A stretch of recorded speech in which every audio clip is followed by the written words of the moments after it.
Francisca Cocon grew up on numerous Guatemalan fincas, coffee plantations with origins in colonial serfdom. On traditional Guatemalan fincas, workers are compensated for their labor with inadequate food and housing on the plantation itself, as well as with a small wage, often less than $1 a day. During a childhood spent moving from finca to finca with her family in search of subsistence wages, Francisca survived malnutrition, the early deaths of her parents, and the Guatemalan Civil War. Today, Francisca owns her own plot of land. She also works with Ijats, a women's organization that runs training programs, sells produce, and is a member of a cooperative association of small-scale coffee farms, most not more than a few acres in size. In the Mayan Kachkakal language, Ijats means seed. We speak to Francisca in 2011 through a translator in San Lucas, Tolimán, Guatemala, where Francisca lives and works. Our interview takes place on a sunny August day in the gazebo at the main office of Ijats. We enjoy fresh strawberry pie, cherried peaches, and lemonade, which the women of Ijats produce and sell as part of a catering business that supports the work of the cooperative. Francisca struggles through the memories of her earliest years, and the deaths of her parents still weigh heavily on her. She seems cheerful and confident. My name is Francisca Ajkibina Cocon. I was born on the 10th of October 1968 in a finca called San Bernardino. It's near Pachuta in the province of Chimaltenango in Guatemala. My mother is Juana Valeriana Cocon, and my dad's name is Doloteo Atsibinak. We came from a very, very, very poor family. We grew up speaking Quechua. I didn't learn any Spanish until I was a little older. We are from an indigenous people that may have been without land for a long time, and my family has been working on fincas for generations. I grew up in the fincas, helping my parents, working, cutting coffee. We lived in one of the workers' houses set up in a row right on the plantation. The houses were little and had no electricity or plumbing, just a roof to cover our heads. The only electric light on the farm was near the center complex, the administrative center of the plantation. In our houses, we had to use gas-powered lantern. There would be dozens of other families living in other houses and working next to us cutting coffee. Some of them are relatives. When I started working as a child, I helped my parents and my 2 older brothers because in the finca, the whole family has to work together. 2 older brothers, 2 younger brothers, and 2 younger sisters. We all worked. This was the way fincas operated then, and we still work as entire families today on our farms. When you're a kid, everything just looks so fun. I was happy to be accompanying my parents or brothers and to learn how to harvest coffee. We'd set off in the morning into the hills where the coffee trees were planted, and we'd work all day. As little kids, as soon as we were old enough to walk, our job was to pick up the beans on the ground. We'd follow the adults who were harvesting from trees and gather up anything they dropped. We'd give the beans we found to our parents, and they'd bring all we collected for the day to the boss. The tasks on the finca weren't just coffee harvesting. They were also keeping the coffee fields clean and free from weeds, gathering the mushrooms on the hills. We also had more to do on top of the coffee harvesting work. We also helped in the fields because there was no education. We were very far from any school. Sometimes a teacher would show up at the finca and say, "Kids have to study," but they didn't come often, and there was no real opportunity for education. Then my mom died when I was only 10 years old. She was just 39, and it happened suddenly. We don't know what caused her to die. It was a surprise. I was the oldest girl, so after she died, I had to be the person responsible for making the food for my brothers, for taking care of my sisters. We didn't have much. There were mostly only tortillas, and that's why we learned to eat chilies, spicy foods, which Mother had never prepared for us. Or we ate tortillas with lime or herbs along with beans, sometimes a little bit of rice. That's what was available at the finca. It was so hard for me to make the food because there was not enough time for one person to do it all. I used to wake up very early to prepare the food for my dad, for my brothers, because they would leave at 4:30 or 5 in the morning to go to work. If workers were late getting to the fields, they might lose money. There was one person who was watching the entire time and the exit time, and to make sure the task was done well. If workers didn't produce enough in the field, then they wouldn't get paid their salary. Field workers were always heavily pressured by the boss to produce more and more. There were a lot of times I saw my father waiting for his salary on payday. When workers were paid, they received the payment every 15 days. But many times the boss didn't arrive on time, and the men simply waited for their payments until 11, 12 at night because they were told to wait for the boss, who was supposedly on his way. But many times, the boss wouldn't come. There really wasn't anything we could do if they decided not to pay us. There were many problems, and we suffered a lot. We suffered a lot on the fincas when I was a child, but we were survivors. And as time goes on, God gives all of us some purpose. And then came the violence. When the guerrillas started appearing on the fincas, I knew they were fighting for the poor people, because they would always stop by and ask how the bosses and overseers treated us. Sometimes we talked about it, and sometimes we didn't because we were afraid of what might happen. Then, in 1982, when the violence started, one of my brothers was kidnapped by soldiers. They took him away. I was 14 years old when my brother was taken, and he must have been around 18. I saw the army kidnap him. I remember it was around 7:30 in the morning. I got up, and I saw the soldiers had arrived at our town. The only thing they said to him was he shouldn't be afraid because he was going to return home later. We waited that night for him to return, but he didn't. Sometime in the evening, we hear gunshots in the distance. My dad said, "They've killed my son." We tried to calm him down, but we were panicked ourselves. The next day, we woke up and went to meet with our cousins who lived on another finca to tell them what happened. When we arrived at our cousin's place, they were crying, and they told us that their parents had also been taken. Altogether, there were 6 men and my aunt who had been taken, including 2 of my cousin's husbands and 1 man who wasn't from our family. He was the one who returned, but we don't know why or how. My cousin was trying to get the truth out of him, but he never said anything. He just said that he and the others were tortured, that he had stayed down and pretended to be dead, but we didn't know what really happened. That was a difficult situation because my cousin was 4 months pregnant when her husband was kidnapped. She was pregnant, and so was our neighbor, whose husband was one of the 6 men. He was too stubborn about anything at the finca, saying, "I'm not going to go anywhere with them. I don't owe them anything, so they can't harm me." The soldiers persuaded him, saying they just needed him to direct them to a road they didn't know, so he left with them, but never returned to his house. After my brother's kidnapping and that of my uncles, we realized that we could no longer live in peace. Now we knew that the soldiers might return again and attack us or attack our relatives at any time. Sometimes we would leave the fincas and sleep in the homes of other families up in the mountains so that we wouldn't be sought out on those nights when soldiers were nearby. But on the finca, we were exposed. There was no place to hide. Because of the kidnappings, my family and other families decided to abandon the San Bernardino finca. We packed up our things, including a few chickens we kept, and headed to another nearby finca, looking for a place that might be safer and pay better wages. We moved from finca to finca a few miles at a time. But it was the same situation everywhere we went. There was work, but the wages weren't enough. Also, when someone is born in one place and comes to another place, it's completely different.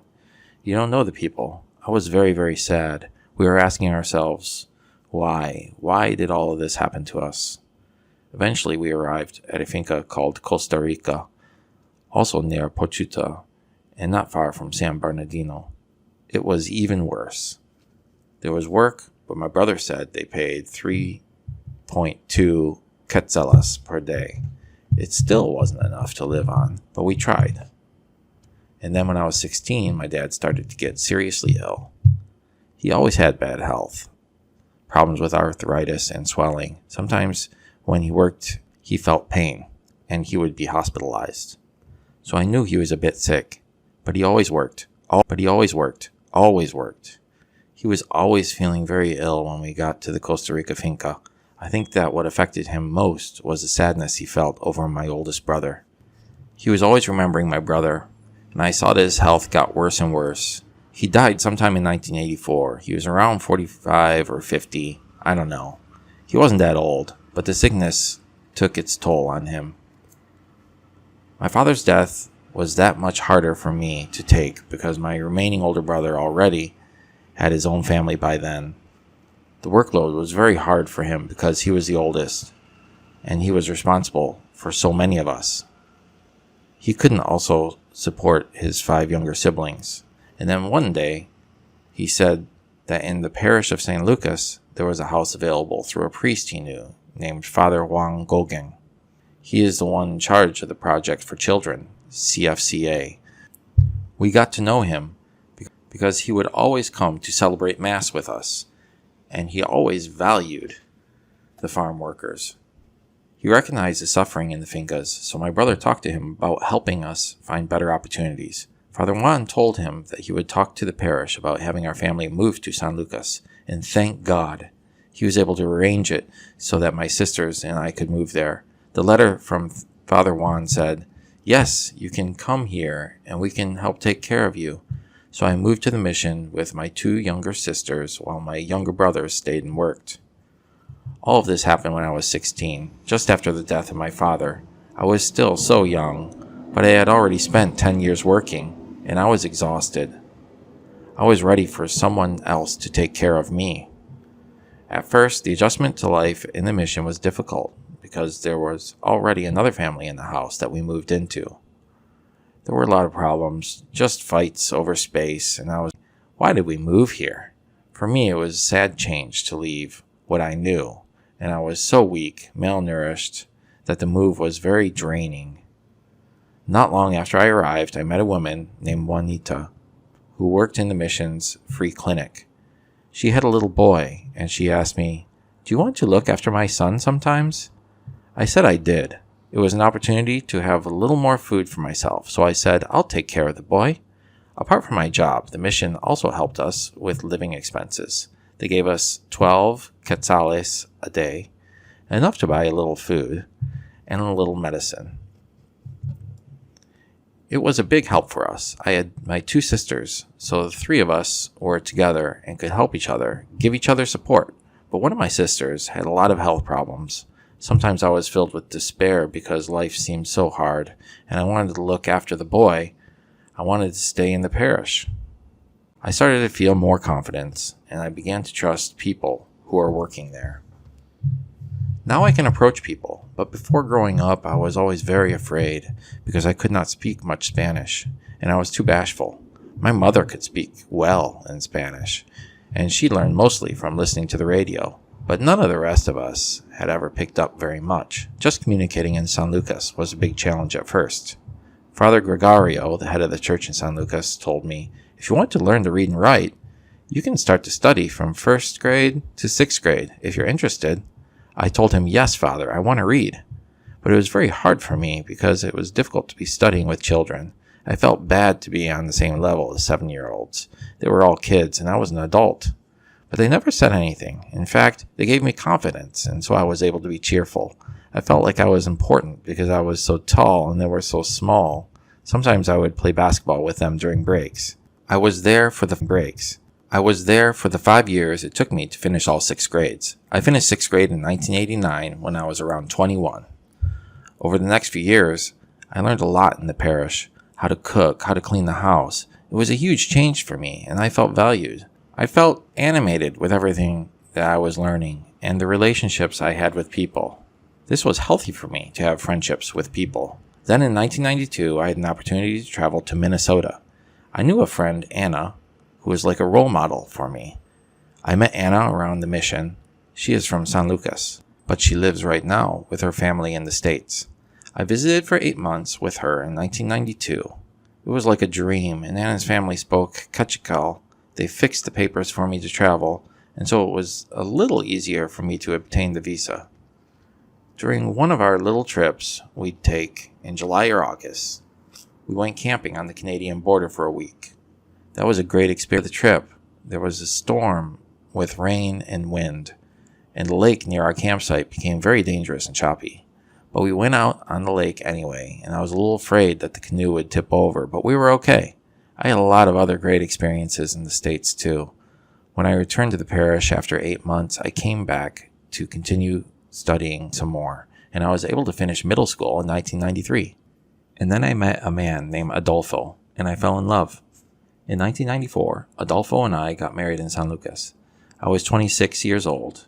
The mission donated to us 2 cuerdas of land in the mountain. They provided land donations to a number of families in the area. We cleaned it and planted coffee. In that first year, we had a son. Eventually, we had 4 children together, 3 boys and 1 girl. Pablo, the oldest, is now 16 years old. David is 15. Lourdes is 13. And the smallest one, Josue, is 10. I found out that the life of a woman is so hard. When a woman has her husband, it's not easy to go out and participate in the world. It has been a long process. According to my husband, it's not good that a woman is out elsewhere, involved in the community. What they want is that we be there tending the home. It's true that a woman has her responsibility in her home, cleaning, making food, but there's a moment when one needs to have a voice, interact with people, because one learns many things out in the world and has many experiences that are important. A little after my last child was born, around 2000, I learned about a women's group called EJOTS. The coordinator of EJOTS at the time approached me at the mission and asked me what possibilities there were to teach other women to prepare food, to teach them some skills I learned at the mission. I had heard from EJOTS, from other women in the mission, and was curious, and I thought, now this is my opportunity to go see what they're up to. So I said, sure, I'll teach them. I felt embarrassed at first because I was very shy. But I helped do the food preparation training they'd asked me about. And when I finished the work, I wanted to stay with the group. When I joined EJOTS, my husband didn't like it. He said, I don't want you to go because you have food to prepare in your own home. I am giving you money for the food. So why are you going to these people? He said, I make the money so you can take care of me and the house. But I wanted to have experiences out of the house, so I stayed on with EJOTS. Then around 2005, we had an opportunity to travel to the capital and work with an organization called Mujer. There, we also had the opportunity to get certificates as workshop facilitators. It was a little hard for me because my children were still small. I had to take them with me for 2 days to the capital to attend the talks about women's rights, self-esteem, gender equality. I was in class with people who had titles. There were doctors, secretaries, students from the university. Those of us from EJOTS didn't have that level of education, but they all said, no, we're all equal. You have to talk about your experiences. It really helps a lot. I was there with a woman who was a widow. The army had killed her husband. We both went and supported each other until we finished the course. It was change. Little by little, I gained the confidence to share. My husband and I separated not long after my trip to the capital. The problem was infidelity. I couldn't live with a husband who did not respect me, so I had to make my decision. It would mean living alone, but also no problems or issues of mistrust between a husband and a wife. My husband's family said it was my fault that I wasn't at home, but I wasn't taking care of my children, that I was the guilty one. But I knew in my conscience that it wasn't true, so he moved on. Not all women want to work, but I did it because I wanted to learn interesting things, particularly about women. I don't know if you've read books or have experiences in other countries where women are always subservient to men, but the point is that a woman shouldn't feel like that. Women have a lot of value and self-worth, and that is what a lot of men don't understand. The culture here is like that. A woman gets married and has to stay at home, taking care of the children, feeding her husband. That's it. It's considered weird for a woman to go out and work. I see now that there are wives who still have that problem. They are afraid to go out for fear of their husbands. They are always afraid, silent, not speaking the truth. EJOTs in the past had the support of international organizations, but in 2009, the funds ran out. So right now, it is alone. It doesn't have support. It's a little hard, because when there was the financing from outside, we would all have a stipend of about 300 quetzales per month. Now, we are sustaining ourselves. There are a few of us women in the San Lucas area who have sales on the side of the road to let people know what we do. Customers like the dobladas. We make dobladas with masa, vegetables, salsa, and cabbage or onions on top, along with some cheese. We sell each one for 1.5 quetzales, just a few cents, and we sell refreshments, such as fresh juices as well. Sometimes there are days we sell very little, but with this program we are sustaining ourselves. We don't pay ourselves a salary. All of our individual income comes from what we can sell of our own goods. We can each earn 50 quetzales per day when we have stable work. The week that just went by, we were working Tuesday through Saturday. We were very tired because it was a lot of work, but it was very happy. I haven't got by just on work with EJOTs. I also cultivate a little of my own coffee. This was something my family did ever since we were given land by the mission. After years of maintaining and growing 2 cuerdas of coffee, I was able to buy another 4 cuerdas after I separated from my husband. That means I now have 6 cuerdas devoted to coffee. I work with a local group that helps sell the coffee of small farmers like me to big markets. I also have a few beans and a little squash and some avocados and a little maize, about half a cuerda, maybe about the equivalent of 2 blocks worth. I am doing this so that my children don't lose that knowledge, the value of planting, of knowing where our food comes from, who makes it. They have to have an understanding because they're studying right now. Pablo and David are in Basico, but they are very helpful on the farm. They go with me to fertilize, to harvest the coffee. They can carry 50 to 75 pound bags on their backs. And also my brother and my nephews are also with me to help with the duties on our farm. Cultivating the land is a knowledge I've carried with me ever since the fincas. We saw how to fertilize, how to cut, how to clean. Sometimes I wonder why we have our land now, when in the past we were always slaves, under the orders of people who had the power. I remind my kids how situations were back then on the finca. 12 people in the house, but the house was deteriorating, and people lived in these houses out of necessity. They wanted to live in a better house, but there was nothing to do about it. So I asked my kids to give thanks to God, because now we have a solid roof over our heads. It's a great advancement for me, a great blessing. All the accomplishments that I have had, I feel grateful toward God, to the parish, especially to Father Gregorio, for encouraging me to have new knowledge, new ideas. In EJOTs, I learned many things, like how to work with people, value people. The women know about their problems and know how to find a solution, and to be an example as well. My sons are learning humility, to share, to help in the house, many things. That one has to struggle, to fight. It's a constant struggle. For my family, my ultimate hope would be that my sons keep studying and that they keep fighting for a career and that they don't forget our origin and to value nature more than anything else. That they don't lose the knowledge of how to harvest corn and beans and that they keep in mind that it's necessary to cultivate to be able to eat and live. That is what I want for them as well. So my sacrifice now is that they can, in the future, have a better life. That is my goal.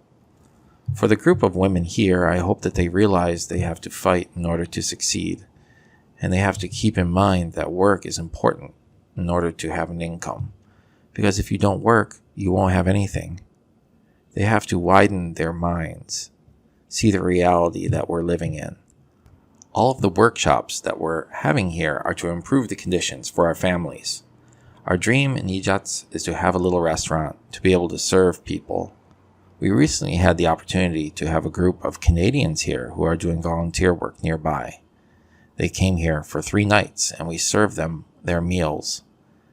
And always at the end, we have a small chat, like we are having right now. Talking, telling the story of our lives. What we want is for this to grow more, and for all of us with Ijats to have jobs. And we hope that in this way, our sons and daughters will have more opportunity to study, to have better nutrition, and that the women will feel better, encouraged, so they forget their problems. We want to accomplish more things. We want to know more, discover more. That's what I want. But we have to be in groups because one person alone can't do it. So then, all the people who are in need of advancement, we all have to be united. It has been very difficult since I was very little, in my childhood. There was a lot of suffering, a lot of mistreatment, and it's regrettable because I think now if my dad were alive in the conditions we have today, which are a bit better, perhaps I would have been able to give him what he needed. He never had the opportunity even to eat well. He was always very sick. Sometimes I remember him and others I have lost, and where are they? But thanks to them, because of all the suffering, we're a little bit better off. Because now we have a roof. We have a bed when we never had a bed before. We have a little better health when before we didn't have that. We have a bit of property, the parcels, and there's confidence to move forward. One can do many things.